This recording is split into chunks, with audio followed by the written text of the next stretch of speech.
ये Chinese door use करने की सबसे बड़ी वजह है मेरी गुड्डी ना कटी जाए।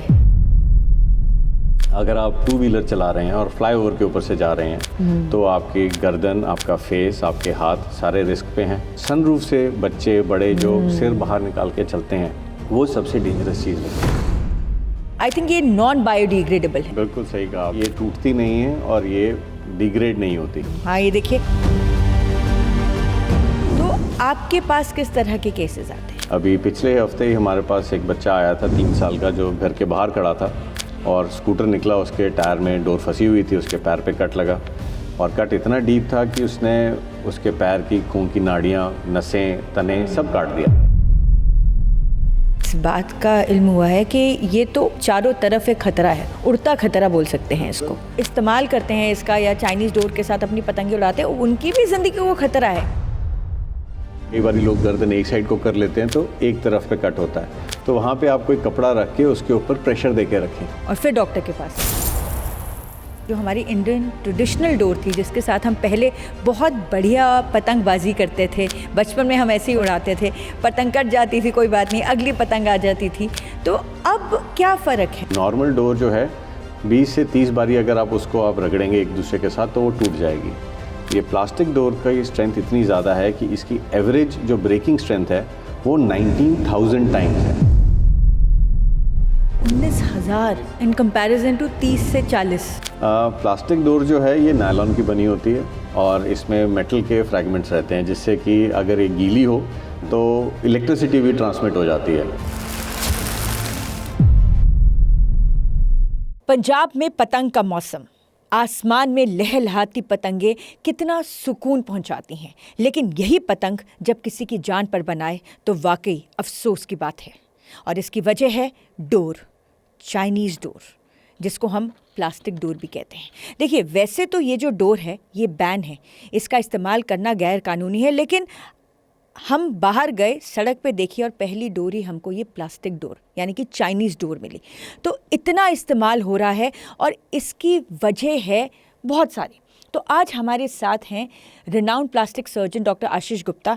डॉक्टर गुप्ता, आपका बहुत बहुत स्वागत है। सबसे पहले तो एक मिनट रुकिएगा, मैं इसको कैसे फेंका जाता है? इसको डिस्पोज ऑफ, अगर मैं यहाँ फेंक दूंगी तो यहाँ भी किसी के पाँव में अटक जाएगी, तो इसको डिस्पोज ऑफ करने का सबसे, क्योंकि आई थिंक ये नॉन बायोडिग्रेडेबल है। बिल्कुल सही कहा आपने, ये प्लास्टिक की बनी हुई है। हाँ। और इसके अंदर कुछ मेटल के फ्रैगमेंट्स रहते हैं, हाँ। मेनली जिंक, हाँ। जिसके करके ये टूटती नहीं है और ये डिग्रेड नहीं होती। हाँ, ये देखिए। तो चाहे आप इसको लैंडफिल में डालें, चाहे आप इसको डस्टबिन में डालें, ये धीरे धीरे करके कहीं ना कहीं से या तो समुंदर में या जो पशु हैं जो कचरे को खाते हैं उनके पेट में वहाँ जाके इकट्ठी हो जाती है। देखिए, सबसे पहले तो मैं ये इसको प्लीज़ पकड़िए और ज़रा डस्टबिन में फेंक के आइए, हमारे यहाँ पे किसी को चोट ना लग जाए।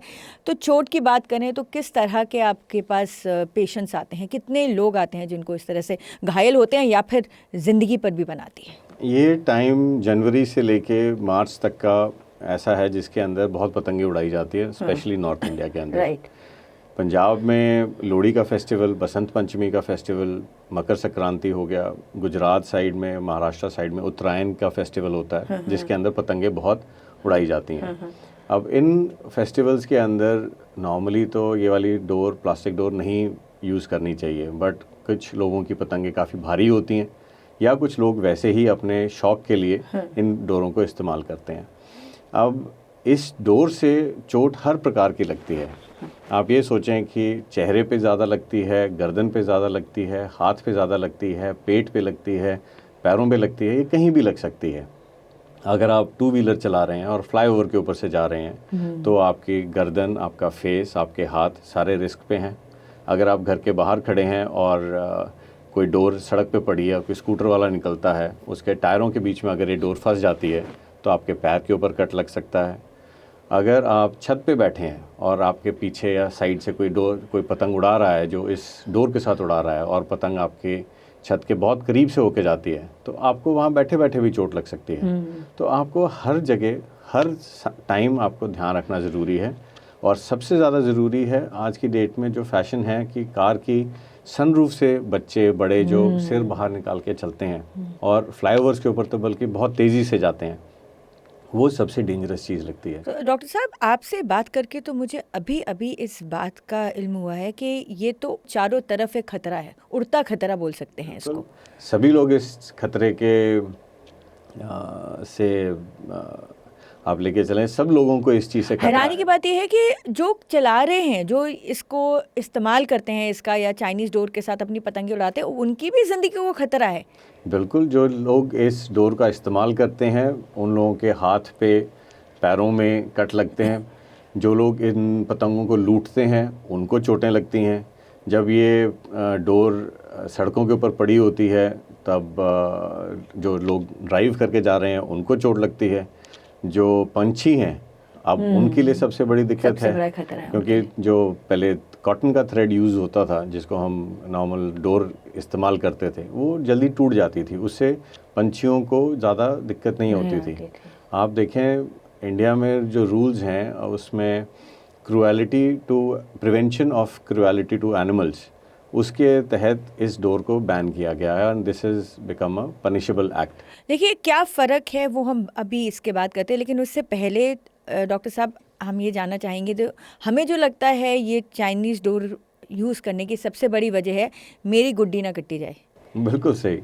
अब आप पतंग उड़ा रहे हैं तो आप नहीं चाहेंगे कि आपकी पतंग जल्दी कटे। आपका मंशा तो यही होती है कि आप सारे आसमान को खाली कर दें। तो वो तरीका उस चक्कर में आप कितना नुकसान कर रहे हैं। ये तो है। तो आपके पास किस तरह के केसेस आते हैं? हमारे पास मेनली जो आते हैं वो आते हैं जिनके फेस पे, गर्दन पे या हाथों पे कट लगे होते हैं। अभी पिछले हफ्ते ही हमारे पास एक बच्चा आया था 3 साल का, जो घर के बाहर खड़ा था और स्कूटर निकला, उसके टायर में डोर फंसी हुई थी, उसके पैर पे कट लगा और कट इतना डीप था कि उसने उसके पैर की खून की नाड़ियाँ, नसें, तने सब काट दिया। हड्डी तक के ऊपर निशान आए हुए थे एक्सरे के ऊपर। लकीली ये है कि वो 6 घंटे के अंदर अंदर पहुंच गए, तो हम सारी चीज़ें जोड़ के उसके पैर को बचा पाए, नहीं तो ऐसे ऐसे कंडीशन के अंदर वो कट भी सकता था। हाँ, अब मेरा अगला सवाल यही है कि खुदा ना खास्ता कि आपको चाइनीज़ डोर से कोई भी किसी भी तरह का आपको हार्म हो जाए या आपके कहीं पे कट लग जाए या जानलेवा साबित हो, तो ऐसे केस में क्या इग्नोर करना चाहिए या सबसे पहले क्या करना चाहिए? चाइनीज़ डोर या प्लास्टिक डोर से जो कट लगते हैं वो डीप होते हैं। अगर आपके हाथ पे, उंगलियों पे कहीं कट लगा है, चाहे गर्दन पे कट लगा है, आपको इमीडिएटली कोशिश करनी है कि आप जल्दी से जल्दी हॉस्पिटल। बिल्कुल, डॉक्टर आशीष गुप्ता हमको यही बता रहे हैं कि अगर आपको डोर से कट लगता है तो उसको हल्के में नहीं लेना चाहिए, तुरंत डॉक्टर के पास जाना चाहिए क्योंकि ये कट डीप होते हैं। बिल्कुल। और दूसरी चीज़ ये है, जहाँ पे चोट लगी है उस जगह के ऊपर आपको प्रेशर दे के रखना है। अब दिक्कत ये आती है कि चाइना डोर या प्लास्टिक डोर से जो चोटें हैं गर्दन पे ज़्यादा लगती हैं, तो आप पूरी गर्दन को नहीं दबा सकते, बट कोशिश कर सकते हैं कि जिस जगह पे अगर चोट लगी है उस जगह पे अगर आप 5 से 10 मिनट अगर दबा के रखें। जैसे सपोज यहाँ पर लगी है तो हम वहाँ पर हाथ पे अगर हाथ पे लगी है तो आप हाथ को दबा के रखें, हाथ से दूसरी उंगलियों से उसी जगह के ऊपर प्रेशर दे के रखें। घड़ी देख के 5 से 10 मिनट अगर आप दबा के रखेंगे, 90% जो ब्लीडिंग है वो रुक जाती है। बट अगर कोई मेजर खून की नाड़ी कटी हो, वो इस ब्लीडिंग, वो वाली ब्लीडिंग नहीं। और गर्दन पे आप कैसे बता रहे हैं? गर्दन के ऊपर जैसे कट नॉर्मली तो पूरा सर्कमफ्रेंशियल होता है, नहीं तो कई बार लोग गर्दन एक साइड को कर लेते हैं तो एक तरफ पे कट होता है, तो वहाँ पे आप कोई कपड़ा रख के उसके ऊपर प्रेशर दे के रखें और फिर डॉक्टर के पास है ये देते अगर आप प्रेशर नहीं देंगे तो ब्लीडिंग होती रहेगी, ब्लीडिंग रुकेगी नहीं और ये जानलेवा भी हो सकती है। तो जो चाइनीज़ डोर है जिसको हम प्लास्टिक डोर कहते हैं, और जो हमारी इंडियन ट्रेडिशनल डोर थी जिसके साथ हम पहले बहुत बढ़िया पतंगबाजी करते थे, बचपन में हम ऐसे ही उड़ाते थे, पतंग कट जाती थी कोई बात नहीं, अगली पतंग आ जाती थी, तो अब क्या फ़र्क है इस पतंग में? प्लास्टिक डोर जो है ये नायलॉन की बनी होती है और इसमें मेटल के फ्रैगमेंट्स रहते हैं, जिससे कि अगर ये गीली हो तो इलेक्ट्रिसिटी भी ट्रांसमिट हो जाती है, कि अगर वो हाई टेंशन वायर के ऊपर से अगर आपकी डोर जाती है और अगर वो गीली है या मौसम में उमस है तो वो इलेक्ट्रिसिटी भी कंडक्ट करती है। तो ये बहुत अहम मैसेज है जो पतंगबाजी करते हैं और चाइनीज़ डोर इस्तेमाल कर रहे हैं कि आपको इलेक्ट्रिक्यूशन भी हो सकती है, बिजली का झटका लग सकता है, क्योंकि आप बता रहे हैं इसमें अगर ये गीली होती है तो ये it's a good conductor of electricity. Yes. और दूसरा ये है कि अगर आप इसकी स्ट्रेंथ देखें तो एक चीज़ होती है जिसमें आप इलास्टिसिटी चेक करते हैं कि आप कितना उसको खींच सकते हैं धागे को जिससे कि वो टूटे। जो नॉर्मल कॉटन की डोर है उसको आप 3 से 5 गुना आप खींच सकते हैं, वो उतने में टूट जाती है। जबकि प्लास्टिक डोर जो है नायलॉन की, ये आप 25 गुना भी ये स्ट्रेच हो सकती है। और दूसरी सबसे हैरानी वाली बात ये है कि जब आप डोर को आपस में रगड़ते हैं, जैसे धागे की स्ट्रेंथ चेक करने के लिए, तो नॉर्मल डोर जो है 20 से 30 बारी अगर आप उसको आप रगड़ेंगे एक दूसरे के साथ तो वो टूट जाएगी। ये प्लास्टिक डोर का ये स्ट्रेंथ इतनी ज़्यादा है कि इसकी एवरेज जो ब्रेकिंग स्ट्रेंथ है वो 19,000 टाइम्स है। 19,000 इन कंपैरिजन टू 30 से 40। और फिर भी हम बेधड़क होके चाइनीज़ डोर का इस्तेमाल करते हैं।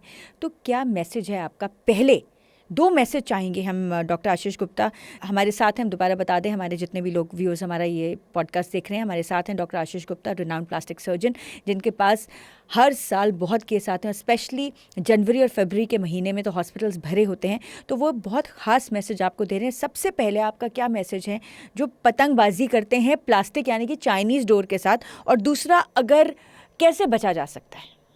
पहली चीज़ तो ये है कि इसको आप खरीदिए मत।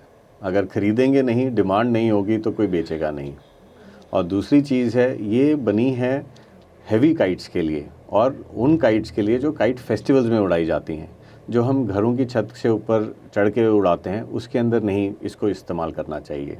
पहली बात तो ये रही कि आप उसको ख़रीदिए ही मत।